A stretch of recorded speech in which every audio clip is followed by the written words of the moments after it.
اور ضروری کتاب ہے، اسے قرآن کہا جاتا ہے۔ قرآن سے محبت ہے، بلند آواز سے بولو سبحان اللہ۔ اگر کوئی کتاب مسلمانوں کے لیے حجت تو وہ کتاب اللہ ہے، اور کوئی ذات اگر مسلمانوں کے لیے حجت تو وہ ذات رسول اللہ کی ہے۔ اگر ہم کسی کتاب کی مانیں گے تو وہ قرآن ہے، اور اگر کسی ذات کو مانیں گے تو وہ رسول اللہ۔ بے شک سبحان اللہ۔ سنو انسانوں، تمہیں کس لیے پیدا کیا گیا؟ زمین میں ٹھنڈا میٹھا پانی رکھا گیا تاکہ انسان پی کر سیراب ہو جائے، اپنی پیاس کو بجھا لے۔ درختوں میں پھل اللہ نے پیدا کیے، اناج اللہ نے جو ایک دانے سے 70 بالیاں اگائی ہیں، اے انسان تیرے لیے پیدا کیا گیا۔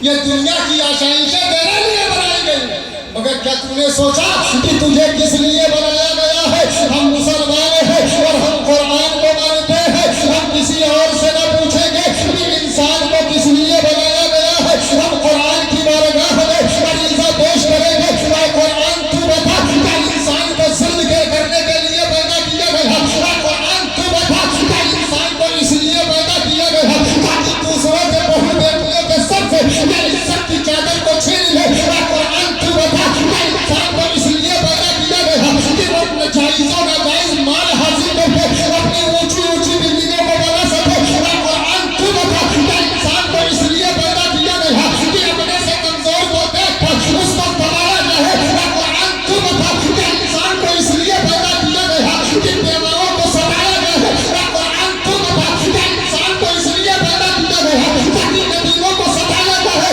اے قرآن تو بتا کیا انسان کو اس لیے پیدا کیا گیا کہ اگر اللہ نے اس کے بازوؤں میں قوت دی ہے تو وہ کمزوروں کو ستاتا نظر آئے۔ جو قرآن کی بارگاہ ہے وہ اپنا یہ عریضہ پیش کریں گے، اے قرآن بتا انسان کو کس لیے پیدا کیا گیا؟ وہ قرآن 1450 سال سے اعلان کر رہا ہے، اے انسانوں سن لو، وَمَا خَلَقْتُ الْجِنَّ وَالْإِنسَ إِلَّا لِيَعْبُدُونِ۔ انسانوں کی جماعت، اللہ نے تمہیں نہ ظلم کرنے کے لیے پیدا کیا، نہ پابندیوں کے لیے پیدا کیا، اللہ نے تمہیں اپنی عبادت کے لیے۔ جواب نہیں گفتگو کا بہت سن لو تمہاری پیدائش کیوں ہے؟ ہر چیز ادھر ادھر سے آج فتنے کا دور ہے، یہ بھی بتانے والا ایک وقت آئے گا، میرے حضور کی حدیث ہے کہ مسجدوں میں لوگ بھرے رہیں گے، کوئی ایسا نہیں ہوگا کہ مصلی امامت پر چلا جائے۔ اللہ اکبر، وہ وقت یاد کرو، وہ وقت کیسا ہوگا، اللہ ہمیں اور ہماری نسلوں کو ایسا وقت کبھی نہ دکھائے کہ ہم دین سے اتنے دور ہو جائیں کہ نمازیوں سے مسجدیں بھری رہیں گی، مصلی امامت پر جانے کے لیے ایک دوسرے کو لوگ دھکا دیں گے، تم چلے جاؤ، تم چلے جاؤ، تم چلے جاؤ۔ کیوں؟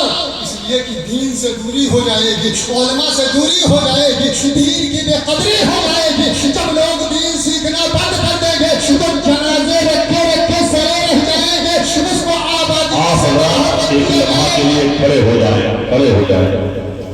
حضور مسیح علماء کی آمد ہو رہی ہے، نعرہ لگائیں، نعرہ تکبیر، آج بڑا نعرے کے جواب نعرہ تکبیر، نعرہ رسالت، مشرق اعلیٰ حضرت، قدس مقدس، آمد حضور مسیح العلماء، آمد حضور مسیح العلماء، حضرت قاری زیادی صاحب قبلہ، نعرہ تکبیر، نعرہ رسالت۔ درود پاک پہ اللہم صلی علی سیدنا شفیعنا مولانا محمد المعظم الجود والکرم وآلہ الکرام وابنہ الکریم وبارک وسلم، صلاة و سلام علیکہ یا رسول اللہ صلی اللہ تعالی علیہ وسلم۔ حضرات، جس ذات کا انتظار آپ تمامی حضرات بعد نماز عشاء سے کر رہے تھے، وہ ذات حضور والا سے پاک حضور مسیح العلماء منبر نور پر جلوہ گر ہے۔ آپ ان کے چہرے کی زیارت کیجئے، ان کی قدم بوسی کیجئے، اپنے نامے اعمال میں نیکیوں میں اضافہ کیجئے۔ میں عرض کر رہا تھا بس 1 منٹ کی بات، انشاءاللہ اس موضوع پر اگر کبھی پھر موقع ملا میں تسلی سے آپ کی خدمت کرنے کی کوشش کروں گا. انسانوں تمہیں پیدا کیا گیا ہے اللہ کی عبادت و ریاضت کے لیے. میں عرض کر رہا تھا میرے حضور کی حدیث ہے ایک وقت مسجدوں میں نمازی بھرے رہے مگر کوئی مصلی امامت پر جانے کے لیے آگے نہیں بڑھے گا. ایک دوسرے کو لوگ دھکا دیں گے, ایک دوسرے سے لوگ عرضی کریں گے, لگائیں گے اور کہیں گے مصلی امامت پر چلے جاؤ. ایک وقت ایسا آنے والا ہے جب ہمارے جنازے ایسے رکھ کے سونے لگیں گے, لوگ آبادی سے باہر کر دیں گے, جانور اس کو نوچ کر کے کھائیں گے. علماء آپ کے درمیان بھی موجود ہے, ان کو غنیمت سمجھو. میرے حضور فرماتے ہیں جو بنی اسرائیل کے انبیاء نے کام کیا تھا وہ میرے امت کے علماء کریں گے. انہی علماء میں سے ایک ساتھ کا نام حضور مسیح العلماء. انہی تمام علماء کی صفوں میں ایک نام اس دور حاضر میں اگر صف اول کی حیثیت رکھتا ہے تو اسی ذات کا نام مسیح العلماء. چند جملوں کے ساتھ گفتگو کو تمام کرتا ہوں. انشاءاللہ کبھی موقع ملا میں آپ کے دین کو سکھانے کے لیے آپ کے مابین 24 گھنٹے آپ کی خدمت کے لیے حاضر ہوں. جو جب چاہے وہ اپنا دین مجھ سے میرے علمی نصاب کے مطابق سیکھ سکتا ہے.